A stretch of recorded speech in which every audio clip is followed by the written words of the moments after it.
Bonjour les Jedi et bienvenue sur Star Wars Artefact. Aujourd'hui, on regardera de plus près les origines du X-Wing. Même si ce type de vaisseau n'est pas exclusif à Luke Skywalker, il s'agit tout de même de son principal moyen de transport. Les X-Wing tiennent leur nom du X formé par les ailerons une fois que les chasseurs sont en mode d'attaque. Ils étaient lourdement armés de 4 canons laser ainsi que de lance-torpilles à protons à l'intérieur du fuselage. Les X-Wing étaient conçus pour les combats aériens et les missions à longue distance. Au cours de la guerre civile galactique, l'Alliance rebelle eut recours aux modèles T-65B et T-65C lors de nombreuses batailles telles que la bataille de Yavin et la bataille d'Andorre. Une trentaine d'années plus tard, une version améliorée du X-Wing, le T-70, fut utilisée par la Résistance et un modèle encore plus avancé, le T-85, fut utilisé par la flotte de défense de la Nouvelle République. Voici une courte histoire de leur origine, de leur développement et de leur utilisation au cours des années. Les X-Wing tiennent leur origine d'une série de chasseurs spatiaux de l'époque de la guerre des clones, tels que l'Aggressive Reconnaissance 170 Starfighter, le clone Z-95 Headhunter et le Z-95 Headhunter de la corporation Incom. Les ingénieurs désiraient construire un chasseur complet, équipé d'un hyperpropulseur et dépourvu d'aucun point faible.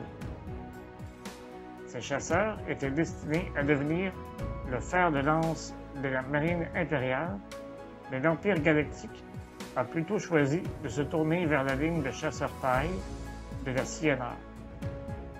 L'Alliance pour restaurer la République décida alors d'adopter les X-Wing. 5 ans après la bataille de Yavin, Incom introduisit le modèle T-70 qui présentait de nombreuses améliorations sur le modèle T-65. Les ingénieurs d'Incom avaient entre autres ajouté des canons laser pivotants permettant de repousser des attaques provenant de l'arrière à la suite de la perte de nombreux X-Wing lors de la bataille de Yavin. À l'an 34, après la bataille de Yavin, la Nouvelle République avait déjà remplacé la plupart des modèles T-70 par des T-85, un modèle encore plus puissant que son prédécesseur. Un an avant la bataille de Yavin, l'Alliance pour restaurer la République avait déjà des X-Wing T-65B à son actif. Lors de l'attaque sur Lothal, au moins 10 X-Wing participèrent à l'assaut aux côtés de bombardiers Y-Wing. Un an plus tard, soit l'année de la bataille de Yavin, l'Alliance pouvait compter sur 4 escadrons de T-65. Lors de la bataille de Scarif, qui marqua le début de la guerre civile galactique, l'Alliance pouvait compter sur la Red Squadron, la Green Squadron, la Blue Squadron et la Gold Squadron.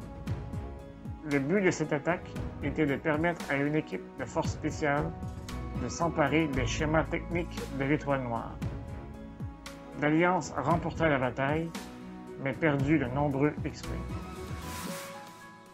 Quelques jours plus tard, après avoir interprété les plans de l'Étoile Noire, l'Alliance mena une attaque sur la station spatiale avec une flotte d'une trentaine de chasseurs, dont 22 X-Wing. Grâce à un tir précis de Luke Skywalker, l'Étoile Noire fut détruite, mais l'Alliance perdut 27 chasseurs, dont 20 X-Wing, lors de cet assaut.